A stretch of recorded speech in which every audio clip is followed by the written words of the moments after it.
Everything, not being in control, not knowing, anticipation, like waiting for something to go wrong. He never begs for attention. Hardy just disappears into a role, then reappears, utterly changed. And behind those transformations, a private circle of giants he still calls the best. Gary Oldman is my hero, that's it. You know, he's like, right, when I went to drama school, everybody used to quote him in all of his films. Hardy's built a career on control and chaos, balancing brute force with deep emotion.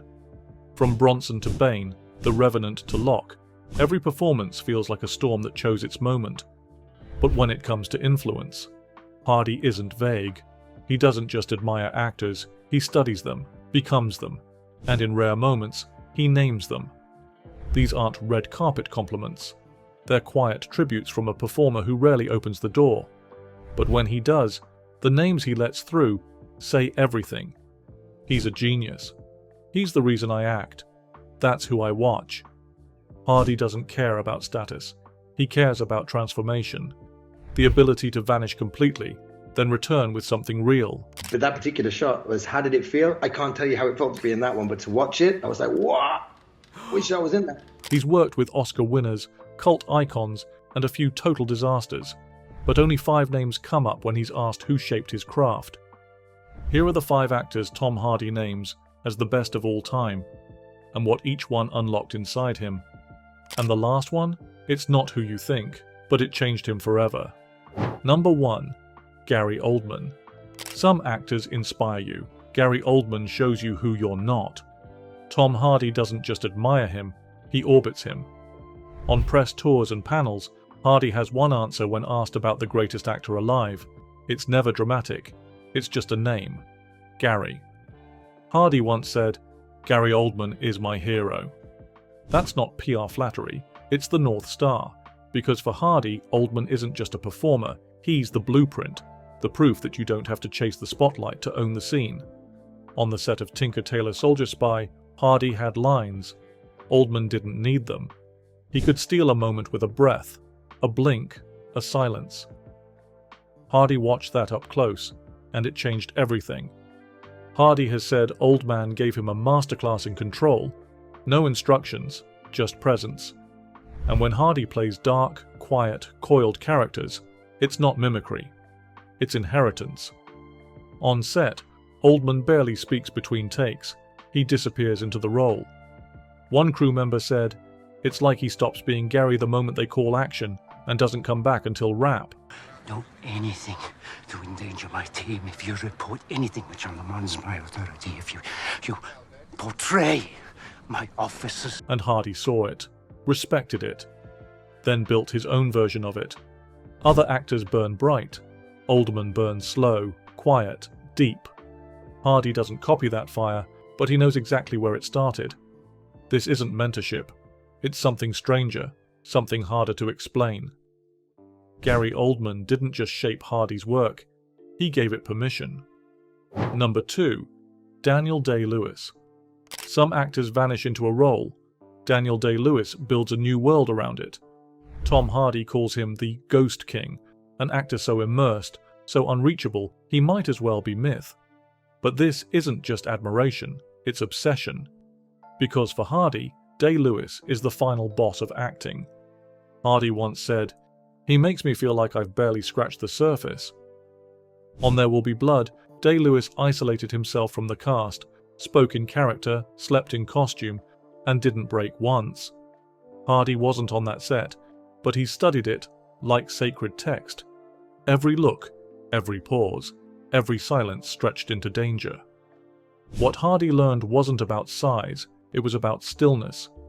Day-Lewis doesn't move fast, he doesn't shout, but the tension, it hums under the surface like a bomb that never quite goes off. On The Revenant, Hardy tried it himself. He went method, stayed in character off camera, grew unshakably still. Some crew thought he was being difficult, but Hardy wasn't acting difficult, he was chasing Day-Lewis's level. One director said watching Day-Lewis work was like being in church. Hardy never forgot that line. I cut off his head, stick it on a pike. Raise it high up so all in the streets can see. Jesus. Yeah, them engines down Texas way. You know, they may rob you, ain't gonna take your top knot. This isn't mimicry. Hardy isn't trying to become Day-Lewis. He knows he can't. But every performance he gives, it echoes that discipline, that patience, that slow pressure build. Day-Lewis didn't pass Hardy a torch. He buried it deep, and Hardy's been digging for it ever since. Number 3. Marlon Brando. Hardy doesn't idolize Brando. He studies him like a crime scene. Because Brando didn't just act, he changed the rules. He mumbled, he fumbled, he paused mid-sentence, and the world watched, breath held. For Hardy, that chaos wasn't messy. It was music.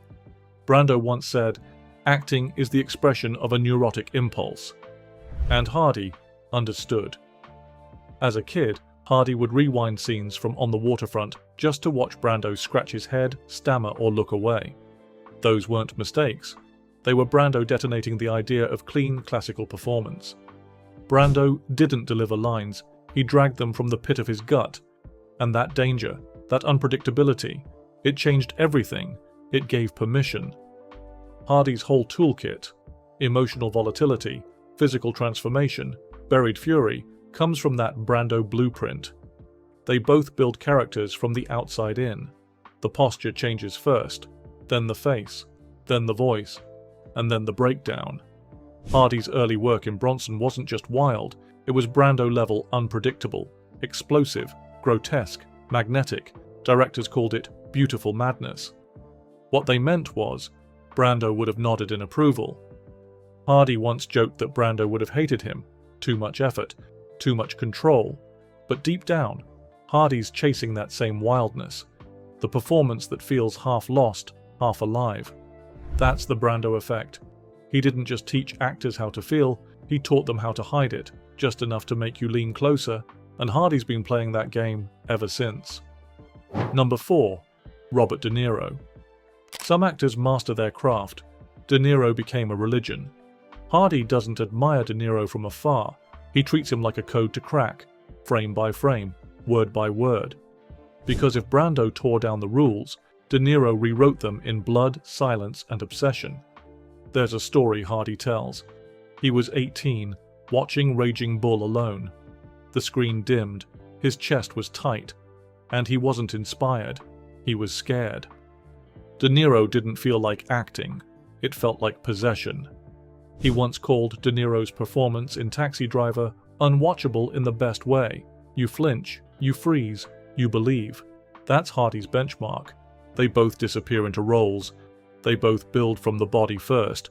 Weight gain, muscle loss, broken noses, broken teeth. It's not transformation for applause, it's war preparation. Hardy saw De Niro in The Deer Hunter and understood what stillness could do. Silence becomes a weapon, a pause becomes a scream. It's a lesson Hardy carries in every role, especially the ones where he barely speaks. Think of Mad Max, Fury Road. Hardy spoke 63 words in the first hour, and yet it's one of his most violent, emotional performances. That's not an accident, that's De Niro's ghost. They've never worked together. But Hardy calls De Niro the standard, not for style, for sacrifice.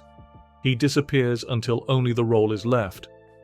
You don't quote De Niro, you don't imitate him, you just watch him vanish. Number 5. Sean Penn. Tom Hardy doesn't admire performances, he admires commitment, and no one commits like Sean Penn. It's not about Oscars, it's not about box office. For Hardy, Penn represents danger, the kind that burns every take to the ground and dares the crew to keep rolling. He watched Mystic River with clenched fists. He said it felt like witnessing something you shouldn't be watching. Not acting, not a character, just pain. Raw, real, unfiltered. That's what drew him in. Penn doesn't charm, he doesn't chase likability. In Dead Man Walking, he made a monster human. In Milk, he made a human immortal, and every time he disappears so deeply it's terrifying. Hardy once joked that Penn doesn't break the fourth wall. He kicks it in, stares you down, and walks through. But it's not bravado, it's exposure. Penn's vulnerability is dangerous because it's never clean.